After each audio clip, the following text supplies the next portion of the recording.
Hi, and welcome to another edition of Knee Jerk Reaction Video Reviews. I watch the movie and I review the movie right afterwards, so it's like a knee jerk reaction. Only this time, it's an old movie that I've seen back in my childhood. This movie was made, I got it up here, 1974, so this is a really old movie.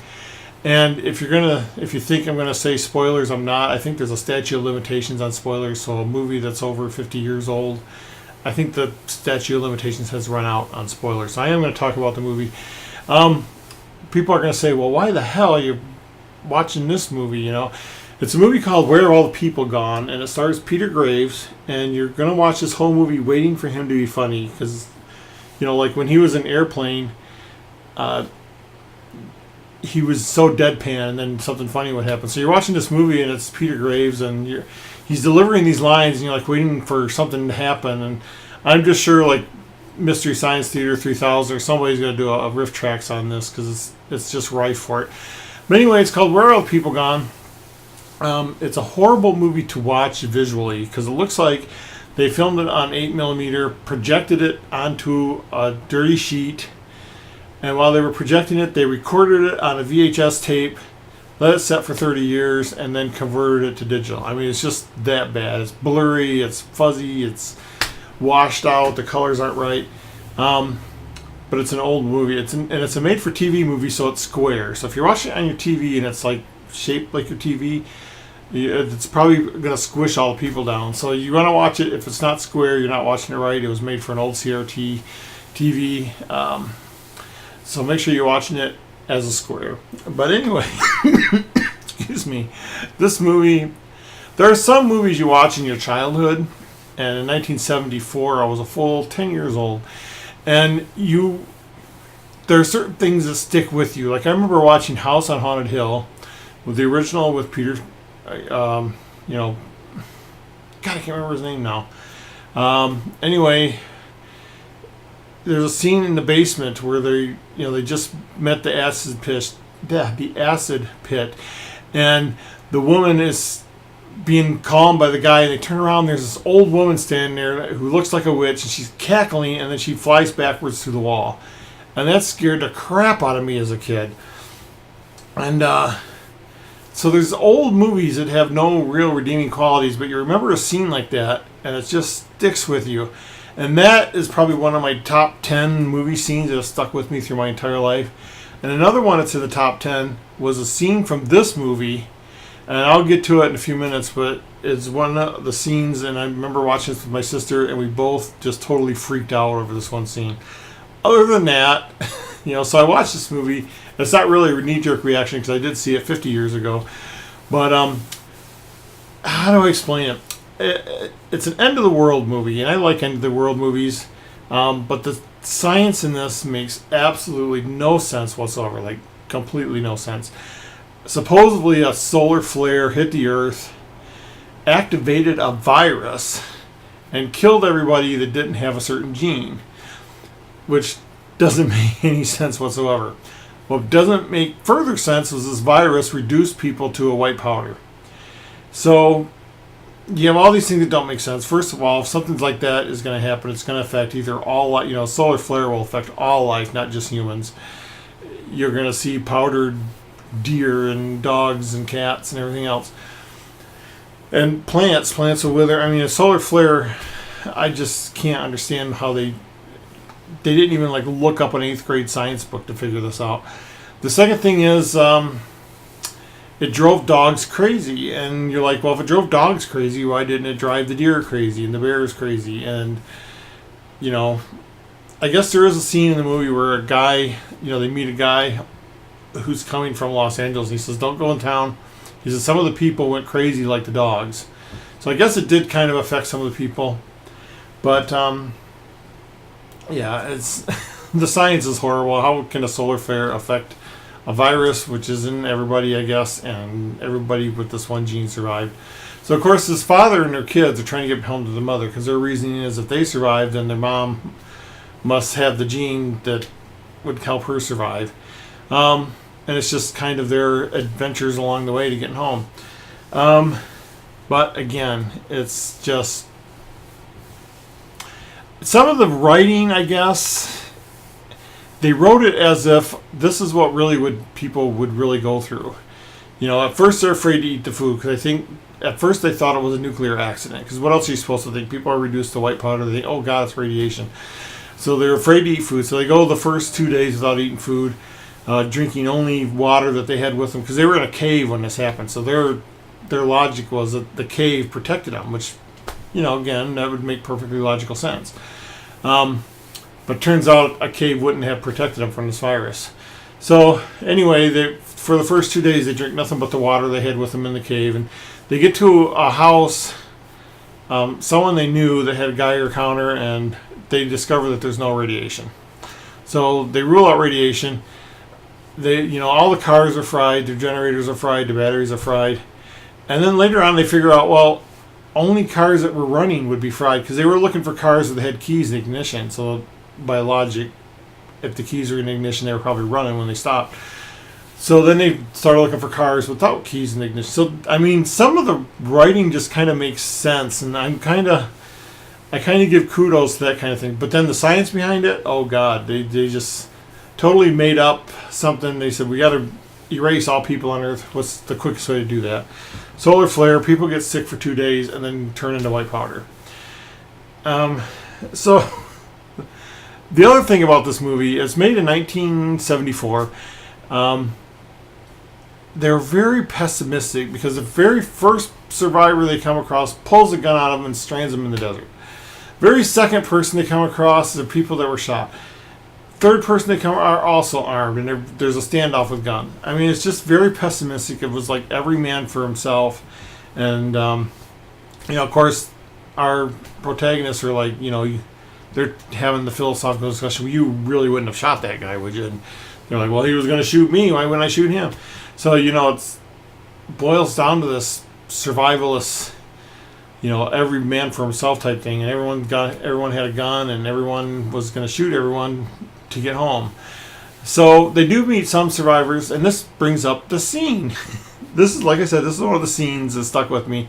It's a jump scare, and it's just, they realize gas pumps don't work because there's no electricity, and they go to siphon gas out of a Volkswagen van, and it's a jump scene. So he bends down, and when he stands back up, there's a face in the window, and this face is just, I don't know who the actress is. I actually have the IMDb page pulled up here. Kathleen Quinlan, I think, or Verna Bloom. Be Verna Bloom. I don't know who Verna Bloom is. Other than Peter Graves, I've never heard of anybody in this movie.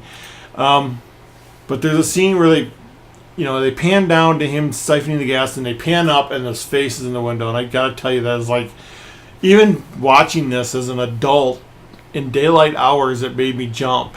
It was even scarier than I remember as a kid.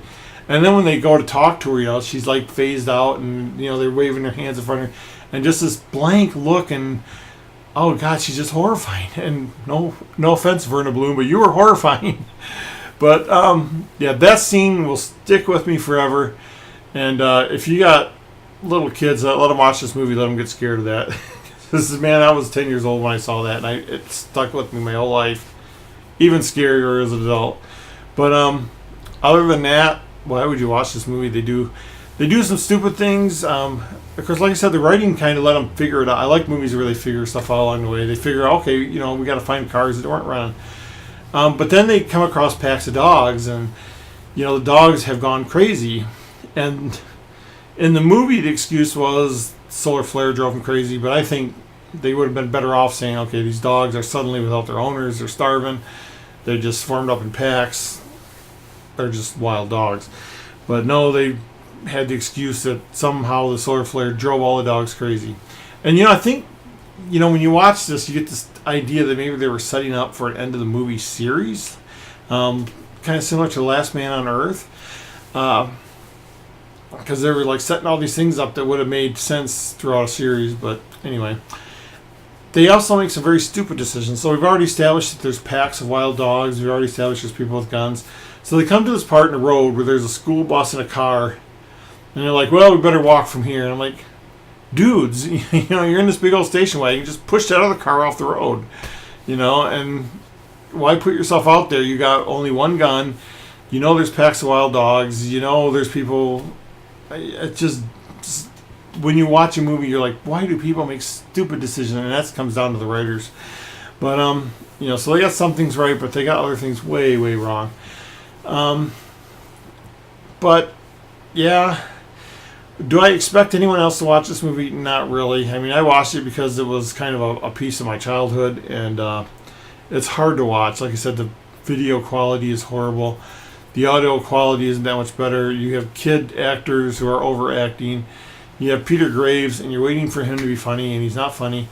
And there's a scene like, the poor woman, the reason she's out of it is because she survived and her two little kids survived.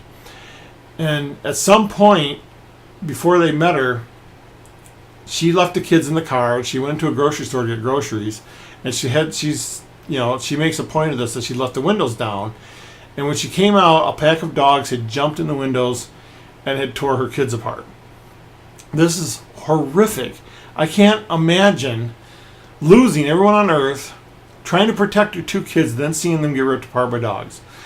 So she's telling this horrific story, and everyone's in the car, and they're all sad. And when she gets done, Peter Graves is like, so your husband was sick for 3 days, trying to get more information on her. I'm like, dude, oh my God, this is horrible. This woman is going to be in therapy for life, except all the therapists have been turned into white powder, which is even worse for her. Dude, this is just... So, do I expect you to watch it? No. Do I give it any thumbs up? No.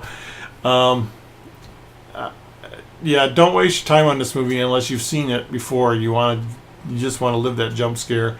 That it should probably be a meme to see this face in this window. And I don't know. I don't remember this movie ever being advertised. It was just on TV one night and we watched it. But it popped up, when you go on Amazon. This was on Amazon, and it shows movies selected for you, and it was like the number 2 movie selected for me. So I don't know what I did to deserve that, but I had time to kill because I stayed home from work. I hurt my back. Never mind. But I hurt myself when I stayed home from work, and so I was just passing time. I thought, I'm going to watch this movie I saw as a little kid and just see how it holds up. And as a little kid, I don't remember the science being so bad. How could something affect just humans and nothing else one way, and just dogs and nothing else another way? How can a solar flare cause an earthquake that doesn't split the world apart? How can a solar flare activate a virus? How can a virus turn a body into white powder? And none of this made sense. They could have come up with something different, but it was 1974, made for TV movie. It wasn't supposed to make sense. So the main part was just them getting their journey home, and of course their mom was like a biologist, and so she's the one that wrote the paper that said, okay, here's what happened. And you're reading it like that. No, that makes no sense whatsoever. In